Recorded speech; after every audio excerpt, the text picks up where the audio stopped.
Hello student, my name is Nandini. स्वागत है आप सभी का एक बार फिर से हमारे इस न्यू करंट अफेयर्स सेशन में। आज के सेशन में हम चर्चा करेंगे कि कैसे पाकिस्तान यूएन में अकेला धकेला पड़ गया और कैसे घनघोर बेइज्जती के बाद अब पाकिस्तान का सबसे अजीज और करीब दोस्त तुर्की ने भी पाकिस्तान से मुंह मोड़ लिया।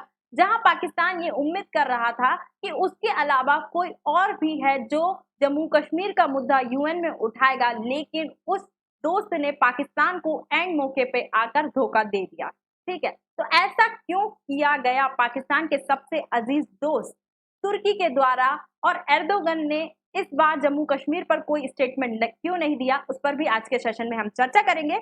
उससे पहले मेरी आपसे एक छोटी सी रिक्वेस्ट है, अगर आप हमारे चैनल पर नए हैं तो चैनल को सब्सक्राइब कर लीजिए, वीडियो को लाइक कर दीजिए, क्योंकि जितने लोग भी वीडियोस देखते हैं बहुत कम लोग होते हैं जो चैनल को सब्सक्राइब करते हैं। तो चलिए स्टार्ट करते हैं।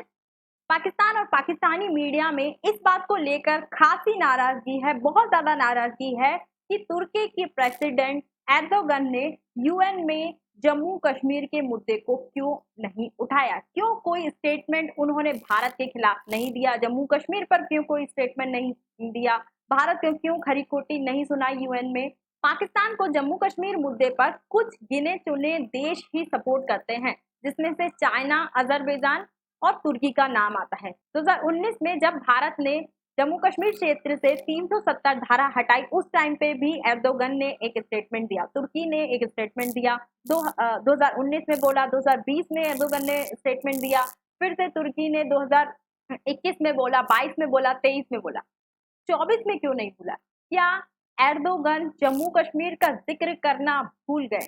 24 में क्यों नहीं बोला? इसके पीछे क्या कारण है और क्यों उन्होंने जम्मू कश्मीर के मुद्दे को स्किप कर दिया, जबकि वो हर बार पाकिस्तान को सपोर्ट करते हुए भारत के खिलाफ बोलते ही आ रहे हैं। 2024 की यूनाइटेड नेशन जनरल असेंबली ने एर्दोगन ने भी अपनी स्पीच दी, उन्होंने कई मुद्दों को रखा, उन्होंने साइप्रस के बारे में बात की, लेबनान और इजराइल के बारे में भी बात की, उस मुद्दे को भी उठाया, सीरिया और लीबिया की भी बात की, यहाँ तक कि वो यूक्रेन का मुद्दा उठाने तक से नहीं चुके, तो फिर वो जम्मू कश्मीर पर बोलना कैसे भूल गए? वो भूले नहीं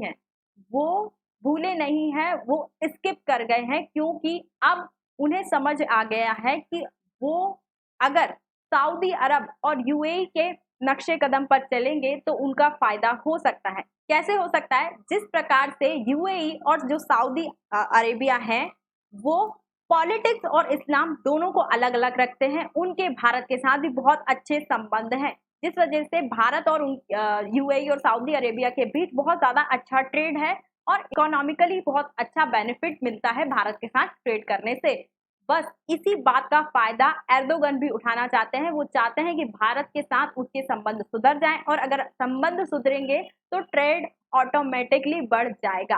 ठीक है, तो यहाँ पर एर्दोगन को दिख रहा है पैसा, बाप बड़ा ना भैया, सबसे बड़ा रुपया कश्मीर। क्या एर्दोगन मुनाफे के लिए, अपने फायदे के लिए पाकिस्तान तक को भूलने को तैयार हो जाएंगे। और जो तुर्की है वो ब्रिक्स में भी शामिल होना चाहता है, और उसको पता है कि ब्रिक्स में भी इंडिया की पावर बहुत ज्यादा है, और अगर ब्रिक्स का सदस्य बनना है तो इंडिया को अपने सपोर्ट में करना बहुत जरूरी है, चाहे फिर उसे अपने सबसे पुराने देश, अपने सबसे प्यारे देश पाकिस्तान के खिलाफ ही क्यों ना जाना पड़े, उसको धोखा ही क्यों ना देना पड़े। और वैसे भी पाकिस्तान से तुर्की को मिल ही क्या रहा है? पाकिस्तान तो अपने आप को खुद कुछ नहीं दे पा रहा, तो वो तुर्की को क्या देगा? बस यही कारण है कि जो तुर्की है उसके सुर बदले बदले से नजर आ रहे हैं, अब वो कश्मीर पर बोलने से हिचकिचा रहा है। और वैसे भी अगर तुर्की और पाकिस्तान कश्मीर के मुद्दे पर बोल भी लेते थे तो क्या कर लेते थे? पहले भी बहुत सारे स्टेटमेंट तुर्की ने दिए हैं, उसके बाद पाकिस्तान ने क्या कर लिया, तुर्की ने क्या कर लिया, और अब दे देते तो क्या हो जाता? कुछ नहीं होता।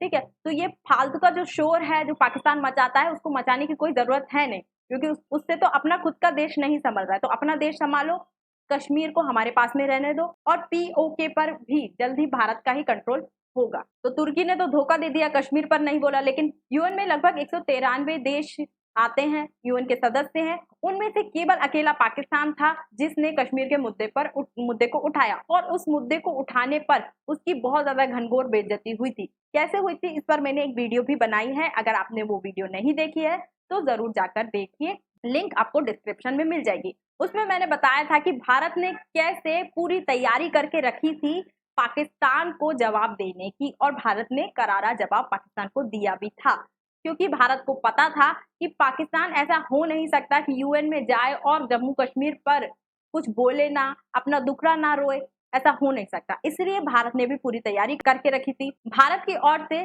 सतीश दीक्षित ने पाकिस्तान को खूब खरी खोटी सुनाई थी, इस मुद्दे को उठाने के लिए पाकिस्तान की आलोचना भी की थी। साथ ही भारत की ओर से जम्मू कश्मीर के एक मुस्लिम भारतीय ने पीओके में चल रहे लोगों पर अत्याचार को भी उजागर किया कि कैसे पीओके में पाकिस्तान की सरकार अत्याचार कर रही है और हमारे जम्मू कश्मीर में कितनी शांति है, उस पर भी इन्होंने अपनी बात रखी। ठीक है। और एक और भारत की बेटी थी जिन्होंने जम्मू कश्मीर पर पाकिस्तान को लताड़ लगाई थी और जम्मू कश्मीर की महिलाओं से संबंधित कुछ मुद्दे यूएन में उठाए थे। ठीक है। इतनी घनी बेइज्जती होने के बाद भी पाकिस्तान नहीं सुधरा और पाकिस्तानी मीडिया और पाकिस्तान की सरकार एर्दोगन से नाराजगी जता रही है। ठीक है। लेकिन कोई भी देश हो, चाहे वो तुर्की हो, सभी अपना राष्ट्रीय हित देखते हैं। सब पाकिस्तान की तरह कंगाल नहीं हो जाते, सभी पाकिस्तान की सेना और सरकार की तरह नहीं होते कि अपनी जेबों को भरने के लिए वो जनता को भूखा मार दे। तुर्की को पता है कि अगर उसका ट्रेड